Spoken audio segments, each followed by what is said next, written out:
ನಮಸ್ಕಾರ, ರಿವ್ಯೂ ಚಾನಲ್ಗೆ ಸ್ವಾಗತ. ನಾನು ಸೌಖ್ಯ ಗಾಂವ್ಕರ್. ಭಾರತದ ಆರ್ಥಿಕತೆಗೆ ಮತ್ತೊಂದು ಗರಿ. 2024-25ರಲ್ಲಿ ಭಾರತ ದೊಡ್ಡ ಹೆಜ್ಜೆಗಳನ್ನು ಇರಿಸಲಿದೆ ಅನ್ನೋದೀಗ ಜಾಗತಿಕವಾಗಿ ಗಮನ ಸೆಳೆತಿರುವಂಥ ಅಂಶ ಅಲ್ವಾ. ಜಾಗತಿಕವಾಗಿ ಭಾರತ ಸೂಪರ್ ಪವರ್ ರಾಷ್ಟ್ರದ ಪಟ್ಟಿಯಲ್ಲಿ ಸೇರುವಂತಹ ಸಮಯ ಬಂದಾಗಿದೆ ಅಂತ ದೊಡ್ಡ ರಾಷ್ಟ್ರಗಳ ನಾಯಕರೇ ಈಗ ಮಾತನಾಡ್ತಿರೋ ಹೊತ್ತಲ್ಲಿ ಭಾರತಕ್ಕೆ ಮತ್ತೊಂದು ಶುಭ ಸುದ್ದಿ ಬರ್ತಾ ಇದೆ.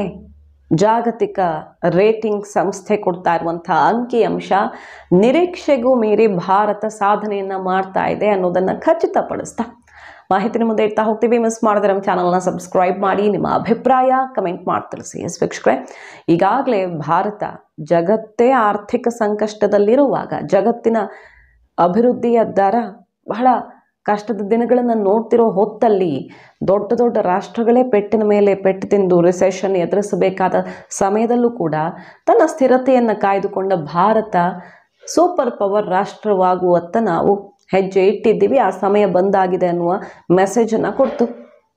ಗ್ಲೋಬಲ್ ಲೀಡರ್ ಆಗಿ, ಅದರಲ್ಲೂ ಗ್ಲೋಬಲ್ ಸೌತ್ ಲೀಡರ್ ಆಗಿ ಭಾರತ ಹೊರಹೊಮ್ಮಿದೆ ಅನ್ನೋದನ್ನು ಬೇರೆ ಬೇರೆ ರಾಷ್ಟ್ರಗಳು ತಾವಾಗಿಯೇ ಒಪ್ಪಿಕೊಳ್ತಿರೋದನ್ನು ನೋಡ್ತಾ ಇದ್ದೀವಿ. ಈ ಹೊತ್ತಲ್ಲಿ ನೋಡಿ, ಮೂಡೀಸ್ ರೇಟಿಂಗ್, ಪ್ರತಿಷ್ಠಿತ ಏಜೆನ್ಸಿ ಮೂಡೀಸ್ ರೇಟಿಂಗ್ ಏನು ಹೇಳ್ತಾ ಇದೆ, ಭಾರತದ ಆರ್ಥಿಕ ಅಭಿವೃದ್ಧಿಯ ಬಗ್ಗೆ, GDP ಗ್ರೋತ್ ಬಗ್ಗೆ 2024-25ರ ಅಂಕಿಅಂಶಗಳು ಏನನ್ನು ಹೇಳ್ತಿವೆ, ಹಿಂದೆ ಏನು ಪ್ರೆಡಿಕ್ಟ್ ಮಾಡಿದ್ರೋ ಅದನ್ನು ಮೀರಿ ಭಾರತ ಸದೃಢವಾಗಿ ನಿಂತಿದೆ.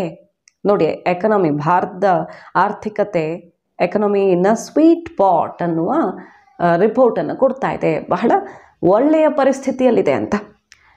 7.2% 2024ರ ಆರ್ಥಿಕ ವರ್ಷಕ್ಕೆ 6.8 ಅಂತ ಪ್ರೆಡಿಕ್ಟ್ ಮಾಡಲಾಗಿತ್ತು. ಮೊದಲು 7.1 ಮ್ಯಾಕ್ಸಿಮಮ್ ಅಲ್ಲಿಗೆ ರೀಚ್ ಆಗಬಹುದು ಅಂತ ಹೇಳಲಾಗಿತ್ತು.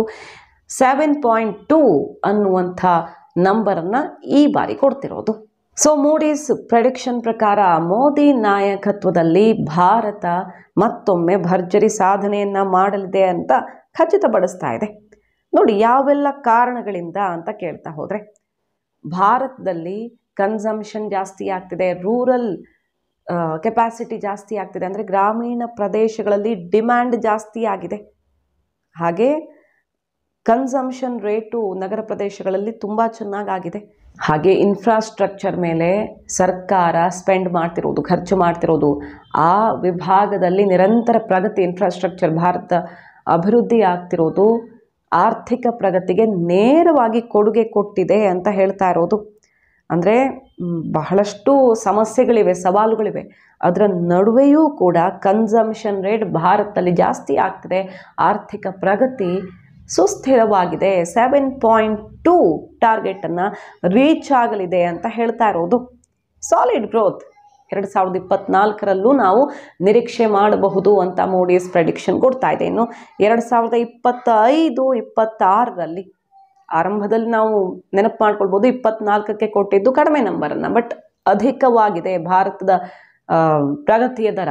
ಮುಂದಿನ ವರ್ಷಕ್ಕೆ 2025ಕ್ಕೆ 6.6%, 2026ಕ್ಕೆ 6.5%. ಸೊ ಸ್ಥಿರವಾಗೇ ಇರುತ್ತೆ, ತುಂಬ ಕೆಳಗಿಳಿಯುವ ಪ್ರಮೇಯ ಬರಲ್ಲ ಅಂತ ಹೇಳ್ತಾ ಇದ್ದು, ಇದನ್ನೂ ಮೀರಿ ಸಾಧನೆ ಮಾಡುವಂಥ ಭಾರತ ನಿರೀಕ್ಷೆಯನ್ನು ಇಟ್ಟುಕೊಂಡಿದೆ. ಕಾದು ನೋಡಬೇಕು. 2024ರದ್ದಂತೂ ಬಹಳ ಒಳ್ಳೆಯ ನಂಬರನ್ನು ಕೊಡಲಾಗ್ತಿದೆ.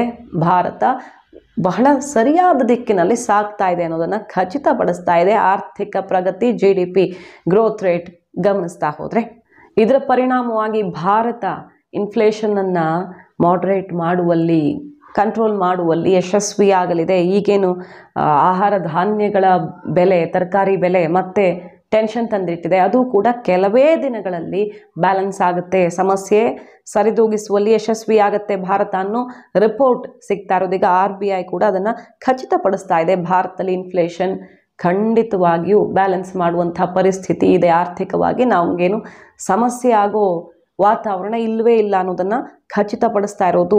ಆಹಾರ ಧಾನ್ಯಗಳು, ಅದರ ಸ್ಟಾಕು, ಅಂದರೆ ಎಲ್ಲ ರೀತಿಯಲ್ಲಿ ದಾಸ್ತಾನು ಮಾಡೋ ಪ್ರಕ್ರಿಯೆ ಯಶಸ್ವಿಯಾಗಿ ನಮ್ಮ ಟಾರ್ಗೆಟ್ ರೀಚ್ ಆಗ್ತಿರೋದ್ರಿಂದ ಈ ಇನ್ಫ್ಲೇಷನ್ ಕಂಟ್ರೋಲ್ ಮಾಡೋದು ಖಂಡಿತ ಸಾಧ್ಯ ಅನ್ನೋದನ್ನು ಖಚಿತಪಡಿಸ್ತಾ ಇದೆ. ಅದನ್ನೇ ಮೂಡೀಸ್ ರೇಟಿಂಗ್ ಕೂಡ ಭಾರತದಲ್ಲಿ ಸುಸ್ಥಿರ ಆರ್ಥಿಕತೆ ಅನ್ನೋದನ್ನು ಕೊಡ್ತಿರೋದು. ಸೊ ಮೊನ್ನೆ ಅಷ್ಟೇ ನಾವು ನೆನಪು ಮಾಡ್ಕೊಳ್ಬಹುದು, ರಷ್ಯಾದ ಪುಟಿನ್ ಭಾರತ ಸೂಪರ್ ಪವರ್ ರಾಷ್ಟ್ರಗಳ ಪಟ್ಟಿಯಲ್ಲಿ ಸೇರೋ ಸಮಯ ಬಂದಾಗಿಬಿಟ್ಟಿದೆ. ಭಾರತ ಆರ್ಥಿಕ ಪ್ರಗತಿಯ ದರ ಎಲ್ಲರಿಗಿಂತ ಅತಿ ವೇಗವಾಗಿ ಅಭಿವೃದ್ಧಿ ಹೊಂದುತ್ತಾ ಇರೋ ರೀತಿ ಬಹಳ ಉತ್ತಮವಾಗಿದೆ ಅಂತ ಬಣ್ಣಿಸಿದ್ರು. ಮತ್ತು ಭಾರತ ರಷ್ಯಾದಿಂದ ಅತ್ಯಂತ ಕಡಿಮೆ ಬೆಲೆಗೆ ಈ ಯುದ್ಧದ ಸಮಯದಲ್ಲಿ ಕ್ರೂಡ್ ಆಯಿಲ್ನ ಪರ್ಚೇಸ್ ಮಾಡಿ ಯುರೋಪಿಯನ್ ಯೂನಿಯನ್ಗೆ ಅತ್ಯಧಿಕ ಪ್ರಮಾಣದಲ್ಲಿ ಆಯಿಲ್ ಎಕ್ಸ್ಪೋರ್ಟ್ ಮಾಡ್ತಾ ಇದೆ. ಇವತ್ತು ಅತ್ಯಧಿಕ 58% ಗ್ರೋತ್ ಆಗಿದೆ. ಆಯಿಲ್ ಎಕ್ಸ್ಪೋರ್ಟ್ ಮಾಡ್ತಾ ಇದೆ ಭಾರತ ಅನ್ನೋದು ಬಹಳ ದೊಡ್ಡ ಹೆಜ್ಜೆ. ಇಡೀ ರಾಷ್ಟ್ರದ ಗಮನ ಸೆಳೀತು. ಇಡೀ ಜಗತ್ತಿನ ಆಯಿಲ್ ರೇಟ್ ಇನ್ಫ್ಲೇಷನ್ ಕಂಟ್ರೋಲ್ ಮಾಡೋದಲ್ಲಿ ಭಾರತದ ಪಾತ್ರ ಎಷ್ಟು ದೊಡ್ಡದು ಅನ್ನೋದನ್ನು ಜೈಶಂಕರ್ ಅವರು ಯುರೋಪಲ್ಲೇ ನಿಂತು ಗುಡುಕು ಬಂದರು. ರಷ್ಯಾದ ಮೇಲೆ ಎಲ್ಲರೂ ಆರ್ಥಿಕ ದಿಗ್ಬಂಧನ ಹೇರೋದಕ್ಕೆ ಮುಂದಾದಾಗ ಭಾರತ ಎಲ್ಲರನ್ನ ಎದುರು ಹಾಕ್ಕೊಂಡು ತಗೊಂಡ ಒಂದು ನಿರ್ಧಾರ ಎಷ್ಟು ದೊಡ್ಡ ಫಲವನ್ನು ಕೊಡ್ತು ನೋಡಿ. ನೀವೆಲ್ಲ ಥ್ಯಾಂಕ್ಸ್ ಹೇಳಬೇಕು, ಇಡೀ ಜಗತ್ತು ನಮಗೆ ಥ್ಯಾಂಕ್ಸ್ ಹೇಳಬೇಕು ಅಂತ. ಈಗ ಯುರೋಪಿಯನ್ ಯೂನಿಯನ್ಗೆ ಆಯಿಲ್ ಎಕ್ಸ್ಪೋರ್ಟಲ್ಲಿ ನಂಬರ್ 1 ಆಗಿ ಹೊರಹೊಮ್ಮಿದೆ. ಇಲ್ಲಿ ಆರ್ಥಿಕ ಪ್ರಗತಿಯ ದರವೂ ಕೂಡ ಬಹಳ ಉತ್ತಮವಾಗಿದೆ. ಎಲ್ಲದಕ್ಕೂ ಪೂರಕ ಅನ್ನುವಂತೆ ಡೊನಾಲ್ಡ್ ಟ್ರಂಪ್ ಅಧಿಕಾರಕ್ಕೇರಿರೋದು ಭಾರತಕ್ಕೆ ಪೂರಕವಾದ ನೀತಿಗಳನ್ನು ನಿರೀಕ್ಷೆ ಮಾಡಲಾಗ್ತಿದೆ. ಅಲ್ಲಿ ಬಹಳಷ್ಟು ಪ್ರಮುಖ ಹುದ್ದೆಗಳನ್ನು ಭಾರತೀಯ ಮೂಲದವರೇ ಅಲಂಕರಿಸಿರೋದು. ಮೋದಿ ಟ್ರಂಪ್ ನಡುವಿನ ಬಹಳ ಒಳ್ಳೆಯ ಸ್ನೇಹ ಸಂಬಂಧ ಮುಂದಿನ ದಿನಗಳಲ್ಲಿ ಭವಿಷ್ಯದಲ್ಲಿ ಮತ್ತಷ್ಟು ವಾತಾವರಣ ಪೂರಕವಾಗತ್ತೆ ಅನ್ನೋ ನಿರೀಕ್ಷೆಯನ್ನು ಹುಟ್ಟುಹಾಕಿರೋದು. ಕಾದು ನೋಡಬೇಕು. ಜಾಗತಿಕವಾಗಿ ಭಾರತಕ್ಕೆ ಎಲ್ಲೆಡೆಯಿಂದ ಶುಭ ಸುದ್ದಿ ಬರ್ತಾ ಇರೋದು. ಮಾಹಿತಿ ನಿಮ್ಗೆ ಇಷ್ಟ ಆಗಿದ್ರೆ ಮಿಸ್ ಮಾಡಿದ್ರೆ ನಮ್ಮ ಚಾನಲ್ನ ಸಬ್ಸ್ಕ್ರೈಬ್ ಮಾಡಿ, ನಿಮ್ಮ ಅಭಿಪ್ರಾಯ ಕಮೆಂಟ್ ಮಾಡಿ ತಿಳಿಸಿ. Thank you.